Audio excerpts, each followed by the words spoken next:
America depends in her campaign against the Islamic world on a number of pillars. The first pillar is its international weight and influence in the Islamic world, particularly after the Second Gulf War policy, which resulted in the consolidation of her influence in the whole Islamic region. Due to this weight and influence, the existing states in the Islamic world became more compliant to American pressure and plans aimed at suppressing Islam by forcing Muslims to embrace capitalism.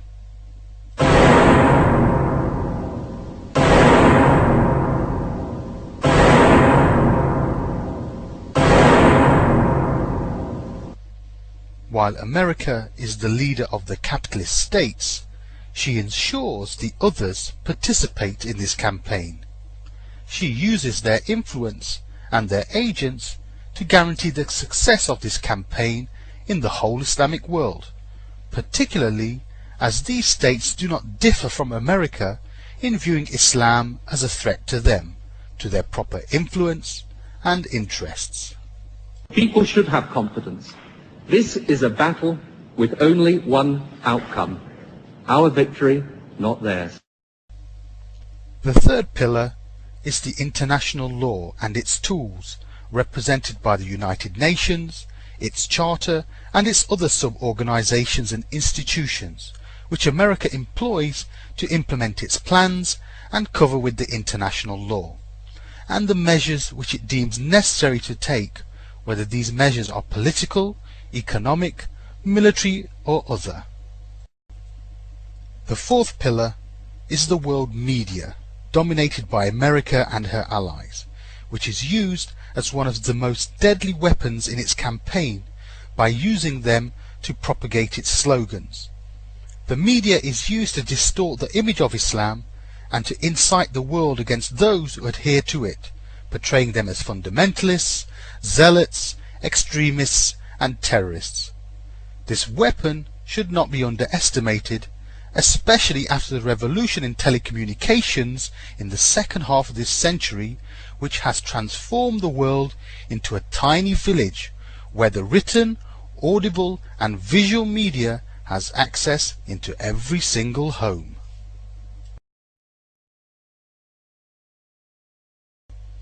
The fifth pillar is perhaps the ugliest and most dangerous of these pillars: the agent rulers, and the circle around them of underlings, hypocrites, opportunists, and those lured by the Kafir culture and fascinated by its way of life.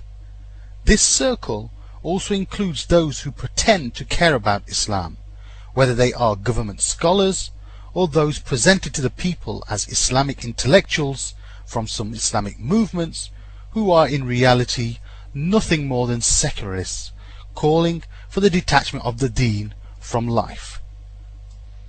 Although these are the most important pillars which America relies upon, this campaign manifests itself in four slogans which essentially constitute the core of capitalism: democracy, pluralism, human rights, and free market policies.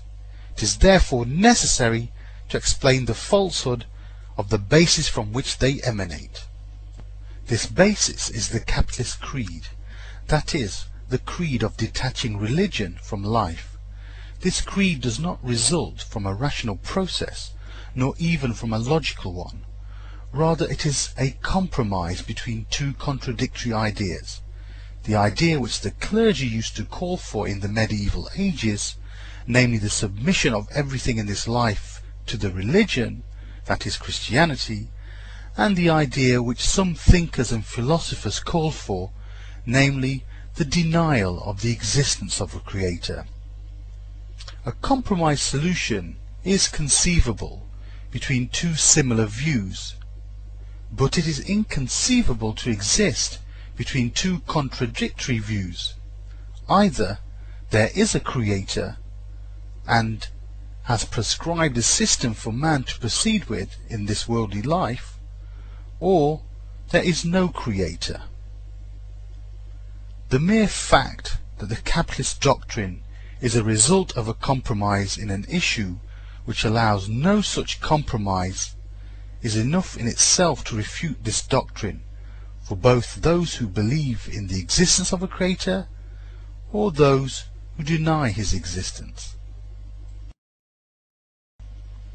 The decisive rational evidence leads to the conclusion that there is a creator who created man, universe and life, and that this creator has prescribed a system for man to follow in this life, and that he will account him after death on his adherence to this system. However, the issue at hand is neither to discuss the existence of the creator nor the system which he set up for man. Rather, it is to discuss the capitalist doctrine and to expose its falsehood. In this regard, it is enough to establish the falsehood by the fact that this creed is a compromise between two contradictory opinions, and that it is not built upon reason.